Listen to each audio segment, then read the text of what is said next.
ETF index mutual funds నేర్చుకుని stock మార్కెట్లో రాణించాలనుకుంటున్నారా? వెంటనే ఈ నెంబర్కి కాల్ చేయండి. నమస్తే రమ్య గారు. నమస్తే జయ. రమ్య గారు, మనం శివరాత్రి మహత్యం గురించి మాట్లాడుకున్నాం కదా. అయితే శివరాత్రికి సంబంధించి ఏమైనా కథలు ఉన్నాయా? శివరాత్రి రోజున ఈయన పరమేశ్వరుడు అగ్నిస్తంభ రూపంలో ప్రత్యక్షమయ్యాడని, ఆయన ఎంత గొప్పవాడో తెలియజేశాడు అని ఈ రోజునే జరిగిందని చెప్పి మనం లింగోద్భవ కాలంలో పూజ చేస్తాం కదా. లింగోద్భవ కాలం దాకా మనం ఉపవాసం ఉండాలి, అర్చన చేయాలి, ఆ సమయంలో అర్చన చేయాలి చెప్తాం కదా. అర్ధరాత్రి దాటిన తర్వాత పరమేశ్వరుడు అగ్నిస్తంభ రూపంలో విష్ణువుకి బ్రహ్మదేవుడికి ప్రత్యక్షమయ్యాడని చెప్తారు. అవును, ఇది ఎప్పుడోనట పార్వతీదేవి అడిగిందట, వ్రతాలన్నిట్లలోకి అద్భుతమైన వ్రతము, ఫలితం ఇచ్చేది, పూర్వజన్మ కృత పాపాలని కూడా పోగొట్టేది, ఈ జన్మలో ఇక పాపం చేయకుండా మనిషిని మనిషిగా ఉంచేది ఏదైనా ఒక గొప్ప వ్రతం ఉందా అంటే శివరాత్రి వ్రతమే అలాంటిదని చెప్పాడట పరమేశ్వరుడు. ఇది ఎట్లాంటిది అంటే అన్నదానికి ఒక కథ చెప్పారట. పూర్వం ఎప్పుడోనట ఒక కిరాతుడు ఉండేవాడు, బోయేవాడు. ఇతను ఏం చేశాడట, అడవిలో జంతువులకి వేటాడేవాడు, జంతువులను వేటాడి అమ్మి చేసేవాడు. ఓసారి ఏమైంది, ఎవరికో అప్పు పడ్డాడు. రేపేవో జంతువులు తీసుకొచ్చి ఇస్తానని సరుకులు తెచ్చుకున్నాడు సంతలో ఎంచి. జంతువుల్ని ఇవ్వలేకపోయాడు. ఇప్పుడు ఆ సంత వాళ్ళు ఏమంటారు, బాకీ పడ్డాడు కదా, వాళ్ళు ఓ చెట్టు కట్టేసి నానా దుర్భాషలు ఆడి వాడిని విడిపించకుండా వెళ్ళిపోయారు. ఆ పక్కనే ఒక సమీపంలో ఒక శివ సన్నిధి ఉంది. దేవాలయం లాంటిది కాదు కానీ ఒక మండపం లాంటిది. అయితే శివభక్తులు చాలామంది రాత్రిపూట అక్కడ చేరి అక్కడ విశేషంగా భజనలు పూజలు జరుపుకున్నారు. తెల్లవార్లు ఆ చెట్టు కట్టేసి, ఇప్పుడు నిద్రపోతాడు అనుకో, చెట్టు కట్టేసి ఉన్నవాడు తలకైతే వాలిపోగానే మెండె పొట్టి మెలకు రాదు. అవును, వెనక్కాంతే కదా నిద్ర వచ్చేది. వెనక్కానే వెసులుబాటు లేక తెల్లవార్లు ఆ శివ భజనలు విన్నాడు. కొంత బుద్ధిమంతుడు అయ్యాడు వాడు. దీని తర్వాత కొద్ది రోజులకి వాడికి వాళ్ళ విన్నటువంటి ఆ శివనామాలు నోటికొచ్చినాయి. తెల్లవార్లు విన్నాడుగా. కొద్ది రోజుల తర్వాత అతను వేటకెళ్ళాడు. మళ్ళీ వెళ్తే ఏ మృగము దొరకలేదట. వాళ్ళ వీడి సమయం బాగుండి శివరాత్రి వీడు ఏం చేశాడు, అడవిలో ఉండి తెల్లవారేసరికి ఏదైనా సంపాదించాలనుకున్నాడు. ముందు ఈ అప్పు పడ్డాడు కదా, ఆ శివభక్తులంతా ఏం చేశారు, వాడి కట్లు ఉడదీసి ఎందుకురా నాయన నేను కట్టేశారని అడిగి ఇట ఒక 4 నాణేలు, బంగారు నాణేలు 4 రాక్కాసులో బాగిపడ్డానండి అంటే వాళ్ళే ఇచ్చి ఆ బాకీ తీర్చారు. దాంతో శివనామం అంట, శివుడి వల్లే నాకు ఈ బాకీ తీరిందని నమ్మాడు వాడు. ఎప్పుడైతే ఈ వేటకు వచ్చాడు, సాయంకాలం అయిపోయింది, ఒక్క జంతువు కూడా పడలేదు. విసుగు పుట్టింది. కానీ తెల్లవార్లు ఇక్కడే ఉండి తెల్లారంగానే ఆ ఉచ్చులో ఏదైనా పడుతుందేమో చూద్దామని కొన్ని వలలు వేసి ఓ చెట్టెక్కి కూర్చున్నాడు. రాత్రిపూట సింహాలు, పులులు, చిరత పులులు, ఎలుగొడ్లు వేటకొస్తాయి, వాటికి దొరికిపోతాడు వీడు. చెట్టెక్కి కూర్చున్నాడు. వీడి సమయం బాగుండి వాడు ఎక్కింది మారేడు చెట్టు. ఆ మారేడు చెట్టుకి కింద ముళ్ళు ఉంటాయి. ముళ్ళున్న చెట్టు వాడు ఎటా ఎక్కాడండి అని అడుగుతుంటారు ప్రతి వాళ్ళు. వాడు ముళ్ళున్నాయి కాబట్టి పులి కానీ ఎలుగుబంటి కానీ మారేడు చెట్టు ఎక్కబట. మామూలుగా మనకి చిరత పులులు, ఎలుగుబంట్లు చెట్లు ఎక్కేస్తాయి, ఈ పర్టికులర్ చెట్టు ఎక్కవు. అందుకని వాడు చూసుకుని ఇది ముళ్ళుగల చెట్టు, ఇది పూజ చేస్తారని తెలియదు వాడికి. ఇది ముళ్ళుగల చెట్టు కాబట్టి దీని మీద అవి ఎక్కవని వీడు పైకి ఎక్కి కూర్చున్నాడు. ఎప్పుడో పురాతన కాలంలో ఎవరో ఒక ఋషి కొన్నాళ్ళు ఈ చెట్టు కింద తపస్సు చేసుకుని ఒక చిన్న స్థాణు లింగాన్ని, ఒక రాతి లింగాన్ని అక్కడ పెట్టుకుని ఉంచుకున్నాడు. వీడు ఆ చెట్టు మీద కూర్చున్నాడా. సరే, వాడి దగ్గర సొరకాయ బుర్రలో నీళ్లున్నాయి. మంచినీళ్ళు తాగబోయి కొన్ని నీళ్లు పారబోసేసుకున్నాడు కింద.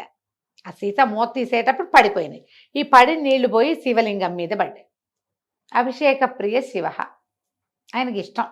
ఆ నీళ్లు ఎంగిల్ నీళ్ళ ఇంకో నీళ్ళ కాదు, నీళ్లు అంతే. నీళ్లు పడ్డాయి.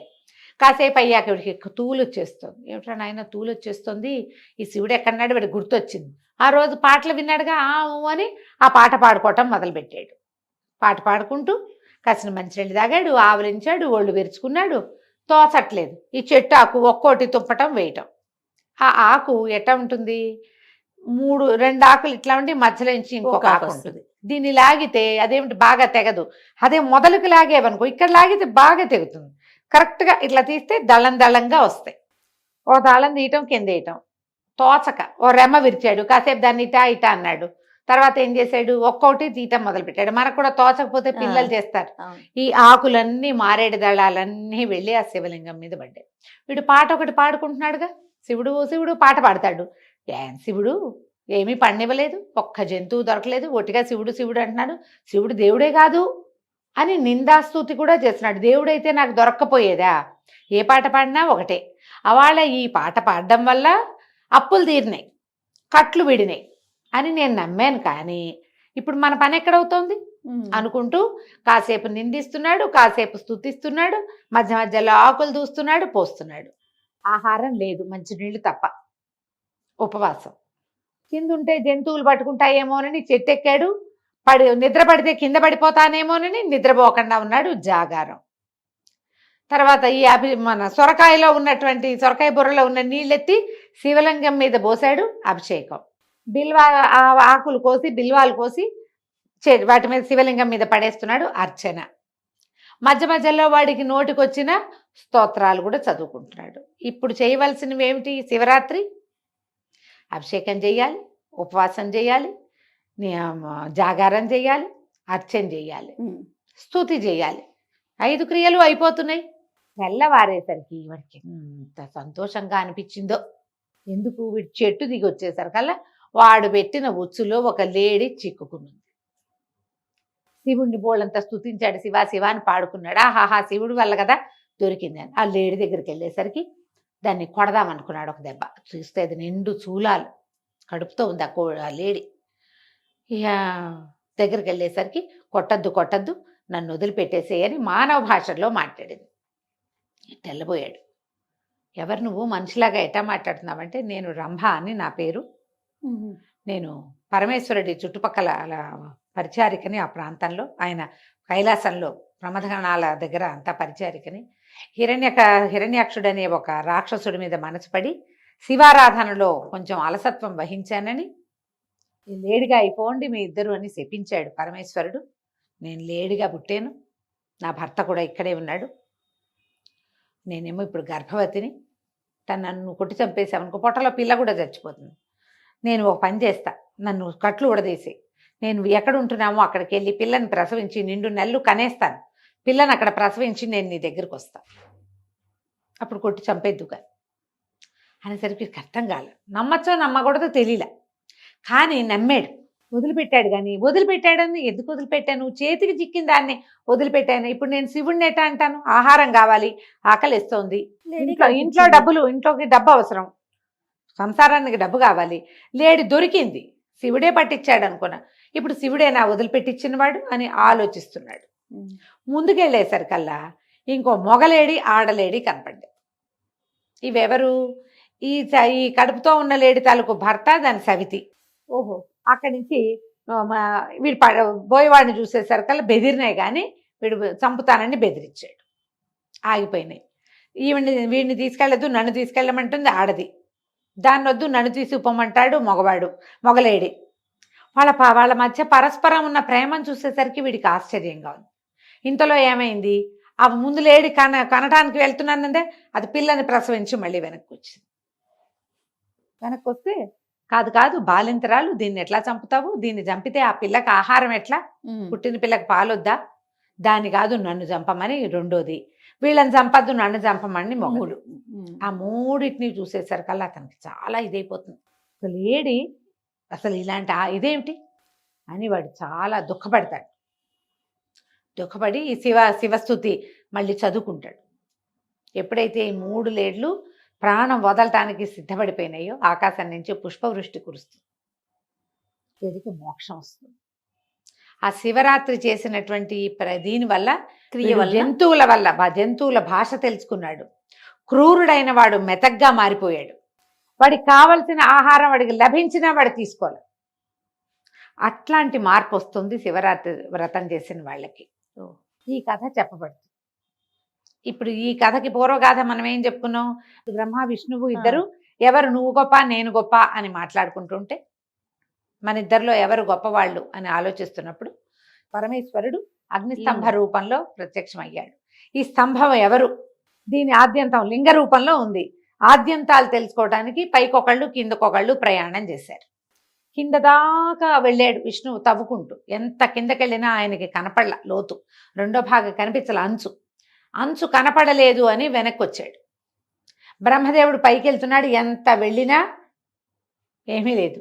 అయితే ఏమైంది, ఒక ఆవు మొగలి పువ్వు వస్తున్నాయి కిందకి. అది బహుశా పైకి వెళ్తే దేవతలు పెట్టిన మొగలి పువ్వే పడిపోయింది. ఆ మొగలి పువ్వు ఆవు దిగొస్తోంది. సురభి, అదే మన కామధేనువు లాంటిది అనుకో, కామధేనువు వస్తుంటే అడిగాడు బ్రహ్మదేవుడు. దీని చివరి చూసారంటే మేము చూడలేదన్నారు. అయితే ఈయన ఏం చెప్పాడు, ఇక్కడ సాక్ష్యం చెప్పండి, చూశానని చెప్పండి, నేను చూశానన్న సాక్ష్యం అని చెప్పి వీళ్ళని తీసుకొచ్చాడు. విష్ణువు బ్రహ్మదేవుడు ఎదురు బదురు పడ్డారు. విష్ణుమూర్తి చెప్పాడు, నేను ఈ శివలింగం తాలూకు కింది భాగాన్ని నేను చూడలేకపోయాను, నాకు తెలియలేదు అని చెప్తే, బ్రహ్మదేవుడు నేను పై భాగాన్ని చూశాను, ఇదిగో ఈ మొగలి పువ్వు సాక్ష్యం, ఇదిగో ఈ ఆవు సాక్ష్యం అంటే, మొగలి పువ్వు అవునని ఊపింది. పొత్తి కదా, సరేనంది. ఆవు మాత్రం తలతోటి తల ఊపి తోకతోటి చూడలేదు అని చెప్పింది. చెప్పేసరికల్లా పరమేశ్వరుడు ప్రత్యక్షమై మొగలి పువ్వుకి నీకు పూజార్హత తీసేశాడు. నిన్ను పూజించరు, నువ్వు పూజల్లో పాల్గొనవు, ఇంకా క్షుద్రమైన పుష్పాన్ని అయిపోతావు, విలువ లేదు నీకు అని అబద్ధం చెప్పినందుకు. కానీ గోవు తలతో అవునని, తోకతోటి కాదంది కాబట్టి, తోకతో నిజం చెప్పింది కాబట్టి, గో ముఖం చూడటం బదులు గో పృష్ఠాన్ని చూస్తే మంచిది. వెనక భాగమే గోవుకి ముఖ్యం. గోవు పొదుగు, వెనక భాగాలు వెనకాలే ఉంటాయి, తోక తర్వాత. అందుకని గోపంచితము, గోమయము, గోక్షీరము అవన్నీ చాలా శ్రేష్ఠవి. వెనక భాగానికే నమస్కారం చేయాలి, అదే పవిత్రమైనదిగా చెప్పి, ఇలా బ్రహ్మదేవుడు అబద్ధం చెప్పాడు, విష్ణువు నిజం చెప్పాడు కాబట్టి తనతో సమానమైన వాడినిగా విష్ణువుని సంభావించాడు పరమేశ్వరుడు.